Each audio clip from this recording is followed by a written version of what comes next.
हमारे शरीर को जिंदा रहने के लिए तमाम तरह का काम करना पड़ता है, जैसे कि सांस लेना, चलना फिरना, खाना खाना, फिर उस खाने को पचाना इत्यादि। इन सब कामों को कंट्रोल करता है हमारा नर्वस सिस्टम। इस नर्वस सिस्टम का सेंट्रल पार्ट होता है हमारा ब्रेन और स्पाइनल कॉर्ड, जो इलेक्ट्रिकल सिग्नल्स के मदद से बॉडी के अलग अलग पार्ट्स को कंट्रोल करता है और इस सिग्नल को कैरी करता है एक तरह का स्पेशलाइज्ड सेल जिसे न्यूरॉन कहा जाता है। तो चलिए जानते हैं कि न्यूरॉन होता कैसा है। वैसे तो न्यूरॉन का अलग अलग शेप और स्ट्रक्चर होता है, पर हम इसका सबसे जनरल स्ट्रक्चर को कंसीडर करेंगे। तो यहाँ पर आपको एक न्यूरॉन दिख रहा है। तो इसका जो सबसे सेंट्रल पार्ट होता है, बीच वाला जो हिस्सा होता है, जिस हिस्से में इसका न्यूक्लियस और बाकी सेल ऑर्गेनल्स जैसे कि माइटोकॉन्ड्रिया हो गया, गोल्जी एपरेटस हो गया और एंडोप्लाज्मिक रेटिक्यूलम वगैरह हो गया, ये सब रहता है। इस सेक्शन को, इस सेंट्रल पार्ट को कहा जाता है सेल बॉडी। इसका एक और नाम है, हम इसे सोमा भी कहते हैं।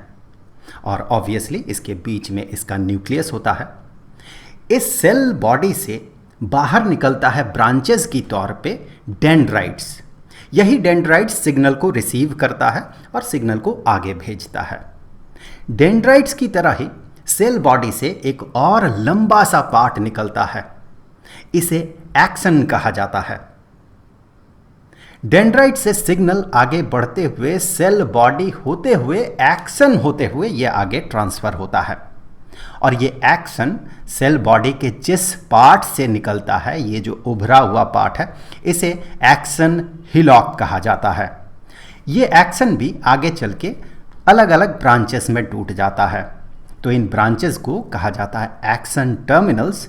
और एक्सन टर्मिनल के बिल्कुल अंतिम हिस्से में यहाँ पर देखिए जो नॉब्स है, इन नॉब्स को कहा जाता है साइनेप्टिक नॉब।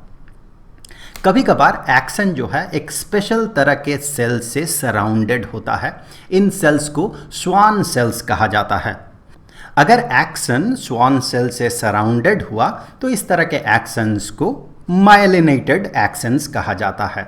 और अगर ये स्वान सेल एब्सेंट रहा तो फिर इस तरह के एक्सन को नॉन माइलिनेटेड एक्सन कहा जाता है। यहाँ पर देखिए स्वान सेल्स के बीच में जो गैप है, इन गैप्स को कहा जाता है नोड्स ऑफ रेनवियर। अब ये डेंड्राइट्स जो है ये सिग्नल को रिसीव करता है। ये आयन ट्रांसफर के तौर पे इलेक्ट्रिकल सिग्नल को ट्रांसफर करता है। मेनली पोटेशियम और कैल्शियम आयन का यहाँ पर खेल चलता है। ये थोड़ा सा कॉम्प्लिकेटेड है, स्टैंडर्ड 10th लेवल पे इसे समझना इतना आसान नहीं है। फिर भी अगर आप लोग जानना चाहें तो कमेंट करके ज़रूर बताइएगा। तो यहाँ पर पोटेशियम और कैल्शियम आयन के तौर पे सिग्नल ट्रांसफ़र होता है। तो ये आयन यहाँ से डेंड्राइट होते हुए, सेल बॉडी होते हुए, एक्शन होते हुए ये आगे बढ़ता है और एक्शन टर्मिनल होते हुए, ये साइनेप्टिक नॉब होते हुए ये आगे बढ़ जाता है। हो सकता है कि इसके आगे एक दूसरा न्यूरॉन हो। तो यहाँ पर देखें एक न्यूरॉन के साथ दूसरा न्यूरॉन इसके आगे अटैच्ड है। तो इस केस में सिग्नल यहाँ से ट्रांसफ़र होगा, इस न्यूरॉन से ट्रांसफ़र होते हुए फिर आगे के न्यूरॉन में ट्रांसफ़र होगा। तो यहाँ पर जो कनेक्शन आपको दिख रहा है ये न्यूरॉन न्यूरॉन कनेक्शन है। इसी तरह से हो सकता है कि एक न्यूरॉन सिग्नल भेजे मसल सेल को, तो यहाँ पर जो कनेक्शन होगा ये कनेक्शन न्यूरॉन मसल कनेक्शन होगा। एक छोटा सा एग्जांपल देख लेते हैं। मान लें कि आप अपने उंगलियों को हिला रहे हैं, तो ये जो उंगलियों का हिलाना है इसे बेसिकली कंट्रोल कौन करता है? ये इन्फॉर्मेशन आता कहाँ से है? ये आप कॉन्शियसली कर रहे हैं, मतलब आपका ब्रेन ये सिग्नल भेज रहा है। तो ब्रेन जब मसल्स को सिग्नल भेजता है और मसल उस तरीके से एक्ट करता है, तो इस तरह के न्यूरॉन्स को, जो उस सिग्नल को कैरी करता है, उस तरह के न्यूरॉन्स को मोटर न्यूरॉन कहा जाता है। तो यहाँ पर देखिए ब्रेन से एक मोटर न्यूरॉन होते हुए सिग्नल इस तरह से आगे बढ़ रहा है। यहाँ स्पाइनल कॉर्ड होते हुए ये आगे बढ़ रहा है, ये हिस्सा स्पाइनल कॉर्ड है। और फिर स्पाइनल कॉर्ड के एक स्पेशल हिस्से से एक दूसरा न्यूरॉन बाहर निकल के एक मसल के साथ अटैच्ड है। तो यहाँ पर देखिए दो तरह का मोटर न्यूरॉन हो गया। ऊपर वाले मोटर न्यूरॉन को कहा जाता है अपर मोटर न्यूरॉन और नीचे वाले मोटर न्यूरॉन को कहा जाता है लोअर मोटर न्यूरॉन। तो सिग्नल ब्रेन से स्पाइनल कॉर्ड होते हुए फिर स्पाइनल कॉर्ड से बाहर निकल के मसल तक पहुँच रहा है। तो यहाँ पर आप देखें अपर मोटर न्यूरॉन और लोअर मोटर न्यूरॉन के बीच में जो कनेक्शन है ये न्यूरॉन न्यूरॉन कनेक्शन है। इस तरह का कनेक्शन है अपर मोटर न्यूरॉन से लेके लोअर मोटर न्यूरॉन तक ये इंफॉर्मेशन या सिग्नल प्रोपेगेट कर रहा है। अब लोअर मोटर न्यूरॉन और मसल के बीच यहाँ पर जो कनेक्शन है ये कनेक्शन है न्यूरॉन मसल कनेक्शन। इस तरह से हो सकता है एक न्यूरॉन एक ग्लैंड के साथ अटैच्ड हो और ग्लैंड को सिग्नल भेजे ताकि ग्लैंड जो है स्पेसिफिक अपना काम कर सके। हो सकता है वो आगे चल के हार्मोन रिलीज करे वगैरह वगैरह। अब यहाँ पर ये जो सिग्नल का ट्रांसफ़र होता है नॉब होते हुए जो सिग्नल आगे बढ़ता है, मे बी वो मसल तक जाए या कोई ग्लैंड तक जाए या फिर दूसरे न्यूरॉन तक ये प्रोपेगेट करे ये सिग्नल। तो यहाँ सिग्नल का जो प्रोपेगेशन होता है एक न्यूरॉन से ट्रांसमिटिंग न्यूरॉन से आगे के हिस्से में वो दो तरीके से होता है, मेनली दो तरीके से होता है।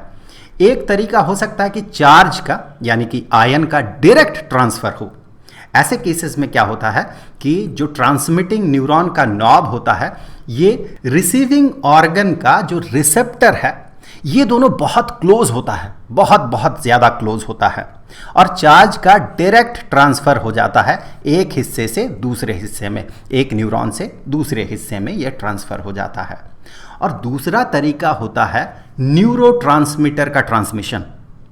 तो इस केस में क्या होता है कि आयन प्रोपेगेट करते हुए ट्रांसमिटिंग न्यूरॉन में आयन प्रोपेगेट करते हुए आता है और एक स्पेशल तरीके का केमिकल होता है जिसे कि न्यूरोट्रांसमीटर कहा जाता है, वो वेसिकल्स में जमा हो जाता है। इस तरह से जैसे ही सिग्नल आता है वो केमिकल्स इस तरह से वेसिकल्स में ये वेसिकल से सराउंडेड हो जाता है और वो वेसिकल आगे बढ़ता है। वेसिकल आगे बढ़ते हुए फिर इस गैप को वो ट्रैवल करता है, इसे साइनेप्टिक गैप कहा जाता है। इस गैप को वो केमिकल ट्रैवल करता है यहाँ से बाहर निकल के और यहाँ पर इसका रिसीवर होता है, यहाँ पर इसका रिसीवर होता है, जो रिसीविंग पार्ट होता है यहाँ पर रिसीवर होता है। इन रिसीवर्स को रिसेप्टर्स कहा जाता है। वो केमिकल्स इन रिसेप्टर्स के साथ बाइंड हो जाता है और एक स्पेशल तरीके का प्रोसेस होता है जिससे कि यहाँ वापस से वही चार्ज्ड आयन का खेल शुरू हो जाता है और सिग्नल यहाँ से इस तरीके से